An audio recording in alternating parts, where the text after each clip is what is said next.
Odd Conduit Media. What's it gonna be? You are now listening to the Hyrule Podcasters!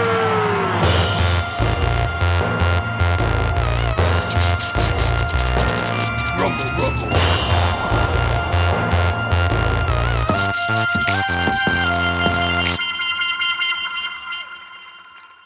Here we go. So it's storming on the seas, lightning crashes, this unsettling music plays, and a ship is seen, its silhouette.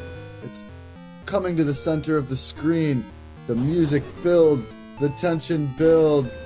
Oh my goodness, Link is now shown climbing up his mast. Oh, and lightning strikes his boat, fade to white. What happened? We're now on a beach, and there's a woman running across the screen as it pans over. We can only assume with the palm trees in the back that yes, Link has washed up on the shores of an island. And this woman walks up to us and tries to shake us awake. To no avail, pan up to the top of the mountain, clouds covering a giant egg with big pink spots on it.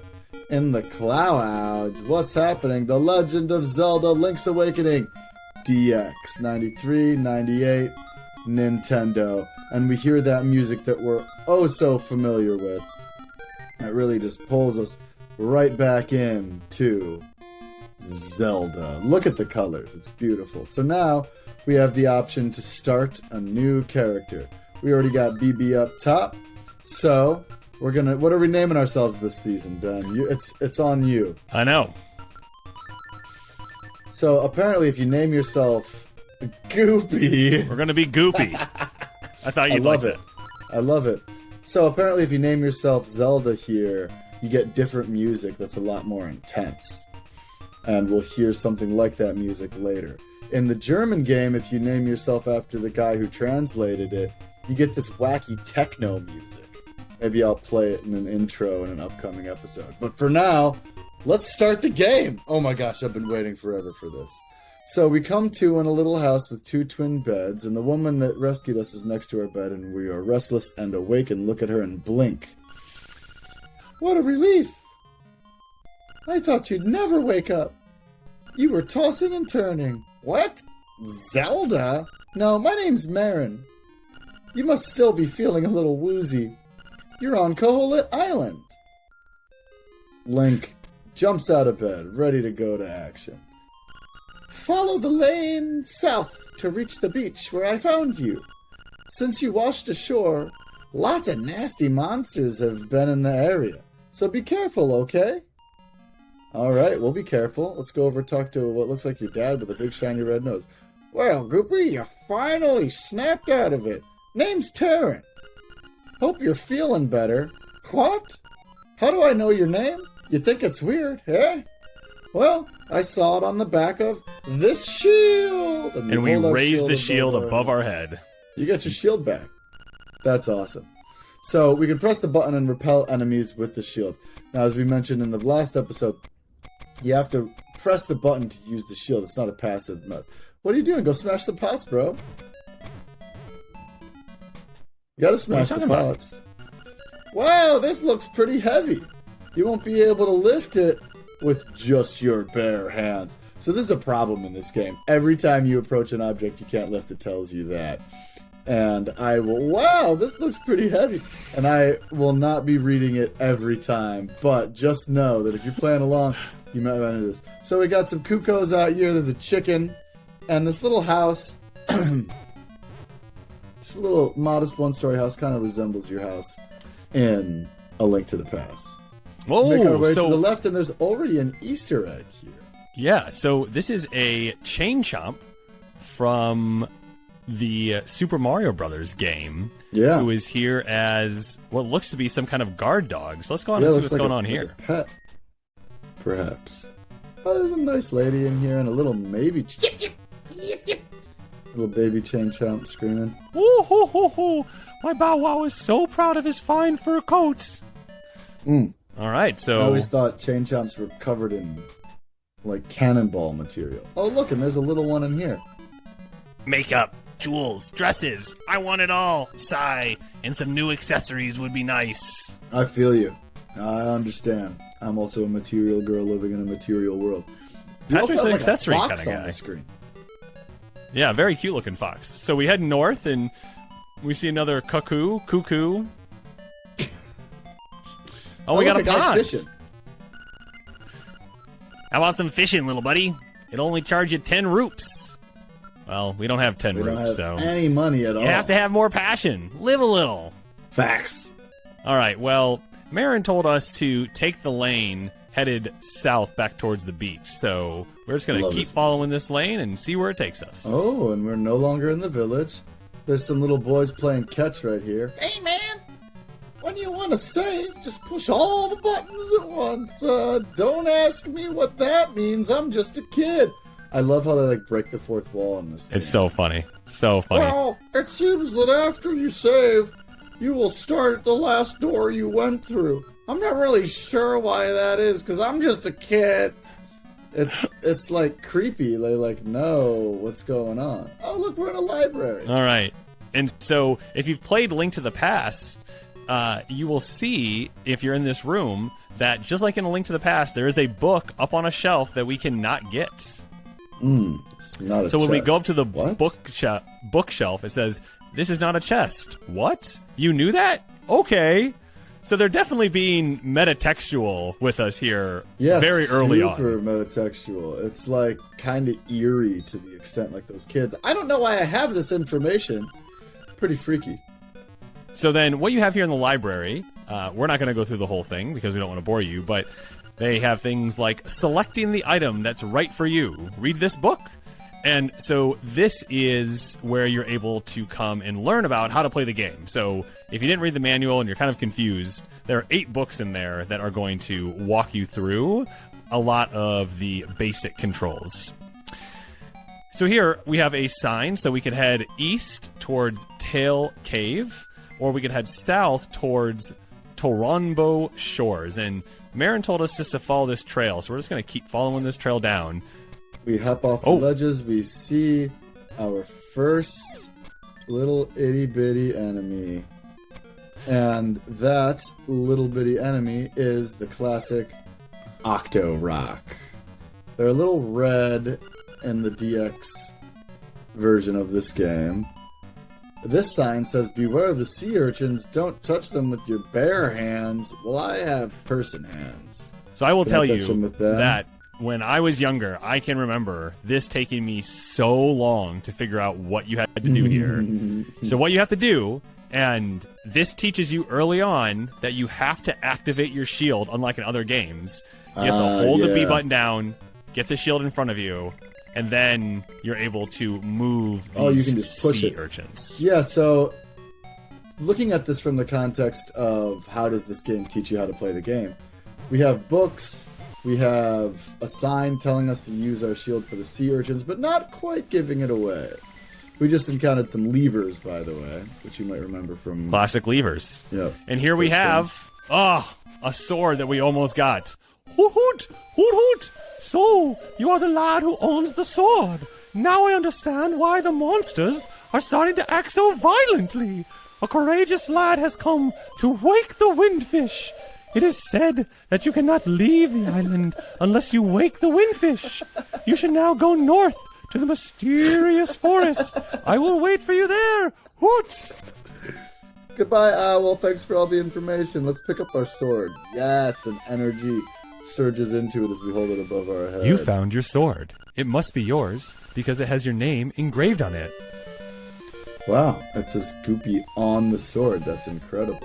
And we get this epic music. We do the spin attack, killing an enemy, giving us our first blue rupee that gives us 1 rupee. And we can see that the sword and the shield both have L-1 next to it, making us think that we are going to get other levels of shield. Very smart. And just like in the game A Link to the Past, we have our whirlwind attack, or our spin attack, that does double the damage of our standard attack. Which you might remember they invented because Link could travel diagonally through a screen, but couldn't attack diagonally, and they were trying to figure out how to make that work. So they added the spin attack, which then is present in every Zelda game, except for the abomination that is Zelda 2. So we're going to keep heading north towards the mysterious woods. We have a sign here that says Mysterious Forest. It's a little bit mysterious. Very funny. They're being really cute. Yeah. Oh, we got the owl back. Friend again. Woo-hoot! Oh, brave lad, on your quest to wake the dreamer, welcome to the mysterious wood. Much of mystery you will find on this uncharted Koholint island. I'm afraid you may find it a trifle difficult to leave the island while the Windfish naps. By the by, have you ever visited the Tail Cave, which is south of the village? Go there with the key you find in this forest. The Windfish is watching. Hoot hoot! So just let me, before we enter the forest. Yeah. We have been told now multiple times that we are the reason that, or that coincidentally perhaps, there's a bunch alluded of to monsters that showed up when we showed up. Which I find very accusatory, and I won't stand for it. So, there you go. Good. Gotta stick up for yourself, you know? Here we go. We're in the mysterious woods. So we immediately encounter a moblin, and one of them drops a heart, and the other drops what looks like an acorn. You've got a guardian acorn. It will reduce the damage you take by half. I probably only have to read that message one time in this entire game, right, Patrick? Yeah. They'll only display that once ever. Right. Because why would I need to see it every time I get one? I know what it does. Yeah, and why would you have to scroll through like 4 dialogue boxes every time you pick up an item that's supposed to be helpful? What is this, a raccoon? As a raccoon, my nose is very sensitive to stuff like dust and powder. Kind of odd. Raccoon, thanks for letting us know. Oh, he's laughing like now. Laughing. You're gonna be lost thanks to me. Okay, now it looks like we're back in the same exact screen, but there's a moblin where the raccoon was. And we got this weird little noise as well. Mm-hmm. And so, if we pull up our map, just has us in the mysterious woods on the same square that we were. No, we've transported, like, over to the east, right? We've skipped. Yeah. Two squares over to the east? Yeah, we're definitely a different spot. Yeah. So now we have a moblin with a sword and a shield, which Ben, you heard him clanking against. All right, so now I am back where... Yeah, now I'm back where the raccoon is. Okay, so we can't go north there, but there is a tunnel right here. Beware the floors with cracks. A heavy person should not stand on them. Well, we'll see if we're heavy. Oh, so there were eyes in the holes, the pits, and out came another classic enemy, the Keese. Yeah, so we're in a cave now, and, like bats, Keese love being in caves. So Ben's slashing some, crystallized... What are those things? I think they're crystallized crystals. You got 50 rupees. Very nice. All right, I'm going to get this next Guardian Acorn, and... Oh! And you've got a Guardian Acorn. It will reduce the damage you take by half. Drink every time you pick up the Guardian Acorn. More Kool-Aid. Okay, right. So we encountered the Buzzblobs. No, those are Zols, right? Encountered the Zols. My bad. We see that we're going to have heart containers again. We can't get to this one yet because these stones won't move. And wow, this looks pretty heavy. You won't be able to lift it with just your bare hands. Well, that was a new one, so I had to check. Right, it was a skull. Oh, what's this? Oh, there's a little mushroom over here. That's cool. You picked the toadstool. As you hold it over your head, a mellow aroma flows into your nostrils. I was always like, what is a mellow aroma?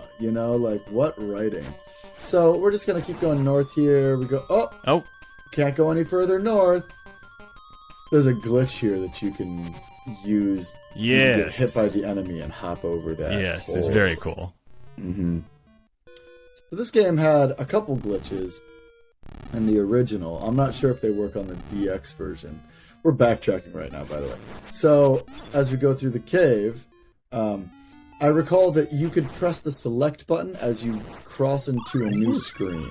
You got a piece of power. You can feel the energy flowing through you. But it ends as soon as you move from an underground to an overground. But it would stay if you went screen to screen. Right.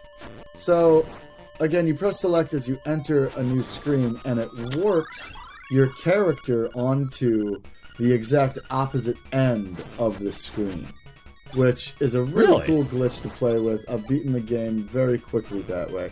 In fact, that's so cool. I unlocked a really cool weapon. We have left the woods, and here's our first Buzz Blob that Ben will approach and slice and get zapped if he does. Oh, creepy. Speaking of spooky season, we just entered what looks like a witch's hut, and she's a very classic witch. Double, double, toil and trouble. A toad school makes powder for tricks. Aha. Well, we have a toadstool. Yeah, and we're going to present it. It has the sleepy toadstool, it does. We'll mix it up something in a jiffy, we will. And there's a little rat hopping around. It's all ready, it is. Take care, as there's not much there. Why not try a bit in my hut? See, and this is classic. Somebody selling you something and then getting you to use it for them. You acquired the magic powder. Try sprinkling it on a variety of things.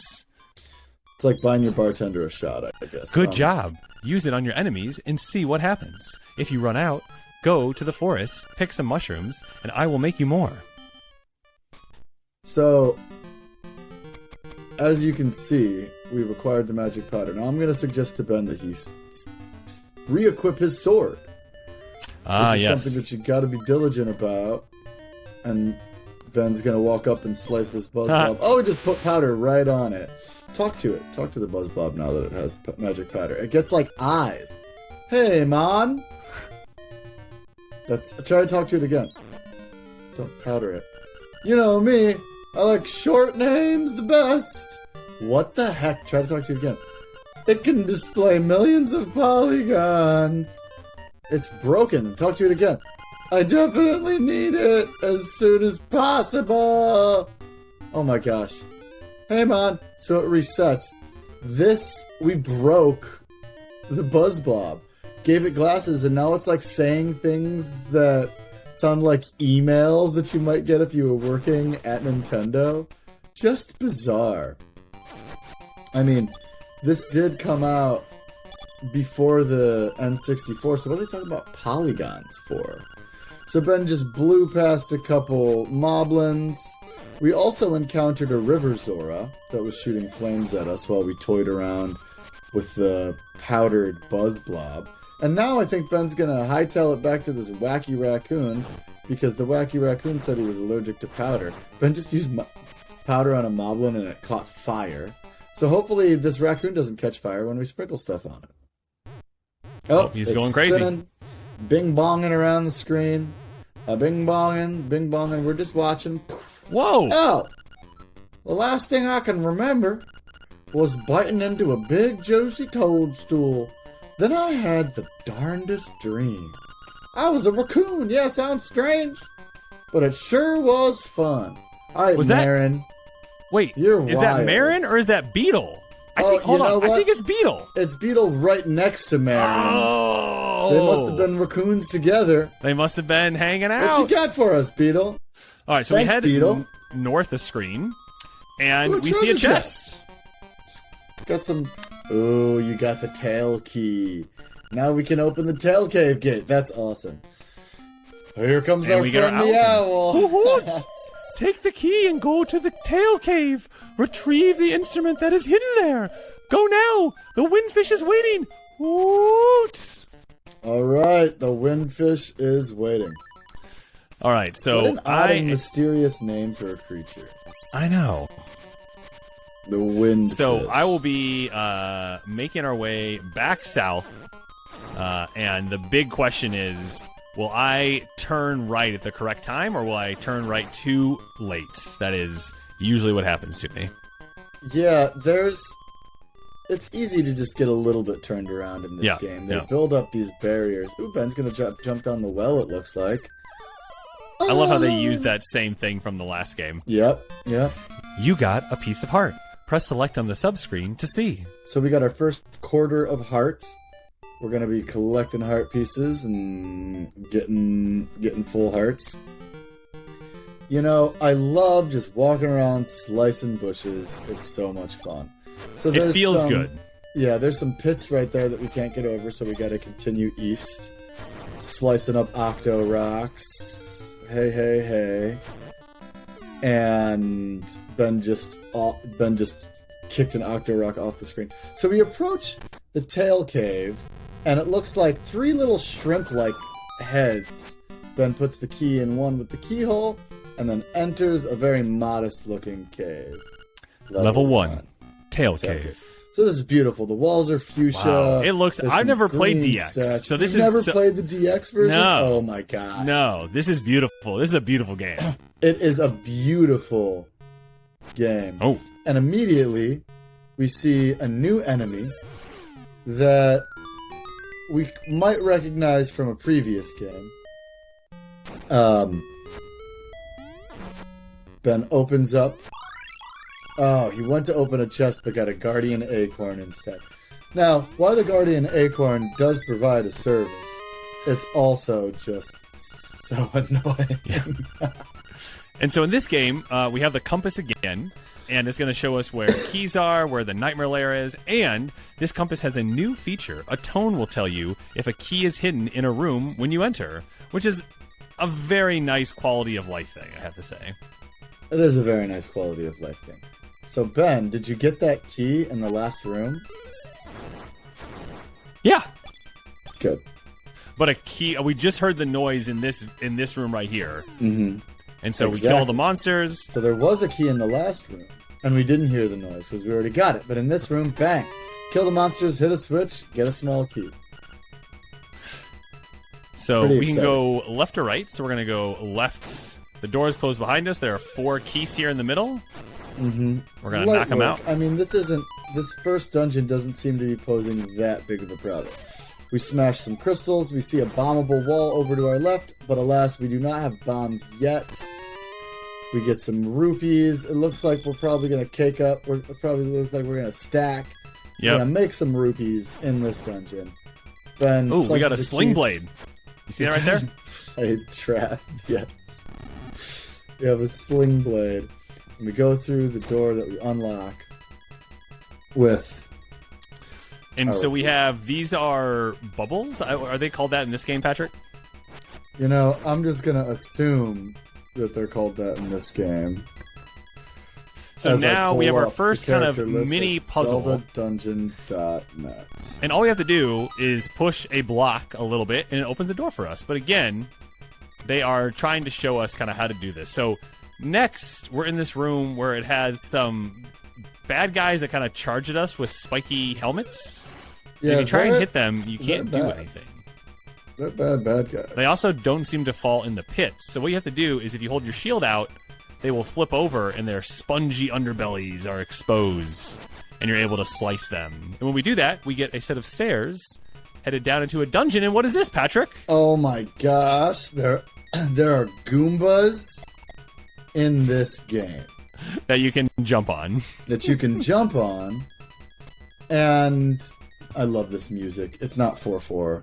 I'm here for it, even though it's not 4/4. So there's a heart floating. It looks like it has wings. We have What's 2 going sling on blades, there? and they got me. Did you get got? You got? I got. You got the Rock's Feather. It feels like your body is a lot lighter. So we go to the in my subscreen mind, and we this is the revelation of the game, is the Rock's Feather. It is. Yeah. It's so exciting because we are just hopping down the corridor now. And so all of those pits that we saw earlier, we now just get to jump over everything. And like it immediately opens up the world. So we're back in Yeah. the room with the spiked beetles, which is what those are called. We can take a little jump, skip over this pit, and we can slice in midair, which It's is so just cool. So It's satisfying. so It's cool. very satisfying to slice in midair. I absolutely love it. Go past the mini Moldorm. A lot of these enemies we've seen before. So we got another small key. which is always a good thing. There's to do. another key that we can't quite get to yet. Just out of reach. And we go into a room with some more keys. As Ben likes to say, keys. And we're jumping over pits. We unlock a block. Yeah, it's our that had a first block keyhole in it. gate. Yes, I think that's something new for this game. And now we got the Nightmare Key. You've gotten the Nightmare's key. You can now open the door to the Nightmare's lair. And it kind of has, like, cat ears on it. Maybe horns. Yeah, definitely. All right, this So we make our way Guardian back. Acorn music is driving me crazy. Yeah, I avoid the Guardian Acorn. So these are called sparks, not bubbles in this game. And I think the distinguishing feature is that they glow black and white. I don't know. Same thing. Ooh. All right, so what do we have here? these enemies, 3 of a kind, are one of the hardest enemies in the game because you have to slice them. Now, this is a puzzle that we would have solved with the help of a hint, perhaps. You Now found we the have a stone stone beak. beak, and we have to find the owl statue that belongs to it. So we take what we got out of this treasure chest, and we walk up to the owl statue in this room, and I'm directing Ben back into the room. And it says, turn aside the spinned ones with a shield. So it's giving us hints. So this is going to be a thing throughout the whole game where we get these owls' beaks, and then we plug them into the statue, and it gives us hints about the dungeon. Which is some of the things that you have to do to get through these dungeons are exceptionally obscure, and so having including a the hint, 3 of a kind. Like, how are you supposed to know that you're supposed to slice each enemy until the correct thing displays? Where are you going? Ben exited the dungeon because the acorn music was not stopping and it was giving him a headache. So this is really cool. We made a chest up here. So in this room, ooh, at last you got a map. We got a map. It's been too long since I said that. I know. So this is cool. Ben enters a doorway that is the shape of a person. Yeah, it's a one-way doorway, so you can only come one way through it. Ooh, and Ben just got messed up. I did. I was a little lazy. A skeleton, and he's just not even trying. Ooh. Oh, and we have our first mini-boss. So this guy is super goofy, in my opinion. He is very goofy. Oh, and you already killed him. He's got big old lips and a little thing on his head, and he pushes this rolling spike trap back and forth that you have to hop over. Now, in the middle of this room is a warp point that if we go through will take us back to the beginning of the dungeon, just in case we need to, like, leave and get some special stuff. Now, we are in the room with the nightmare door, and there is a staircase leading down into a dungeon. So we go down here, and we find that... Whoa. There are skeletons. Human skeletons hanging Definitely human. from chains. Which is awesome. I It is just very metal. love how morbid this is. So we go through and we are met with Outsider Moldorm. Now we recognize this guy from the last game. We gotta slice its tail. It's getting Ben pretty good. Ben's getting got. Oh, but he's got about 5. He's hopping all around. He's got about 5 hits in. And he gets the Moldorm before the Moldorm gets him. Now, if Ben were to fall off the edge here, the edges are holes. And he would have gone down to that dungeon where all the dead people are. But instead, we walk up and get our first instrument that's on a pedestal. You've got the full moon cello. And we listen to the beautiful music of the full moon cello. Ben's dancing. I'm dancing. Everybody's having a great time. And it fades to white. Swamp. A path opens in the blues. So we have a little hint here that we gotta go to the swamp, I guess. But I think that for now, maybe we should give it a rest and take a big windfish nap. We've started the game, we crash landed on an island after getting struck by lightning. Marin rescued us, nursed us back to health. We woke up. Terran had our shield ready for us. We went and we found our sword, met the owl. It was a great voice. I love listening to the owl talk. Everybody loves the owl talk. That's what I've heard. We went up to the mysterious woods, the mysterious forest, and got a little lost, but with the help of a toadstool that a witch with a very deep voice turned into magic powder, we were able to sprinkle some magic dust on a wacky raccoon, turn it back into Terran, who is being a little experimental with the mushrooms in the woods. Let's just put that out there. Come on, guy. It's a little dangerous to be eating mushrooms. But we used that to make our way through the woods, find the Tail Cave key, enter the Tail Cave, then made light work of this dungeon. We met some enemies that were familiar, including enemies from Mario, which is very really weird. Cool that they popped in Easter eggs. We've already met Chain Chomp and a Goomba, which we smushed the Goomba. And Ben made light work of the Moldorm. And we are already on our way to a very fun adventure here on Koholint Island. How you feeling about it, Ben? I'm feeling great, and I can't wait to get to the swamp, whatever that means, in next week's episode of Hyrule Podcasters! Thanks, everybody. See you next week. We back.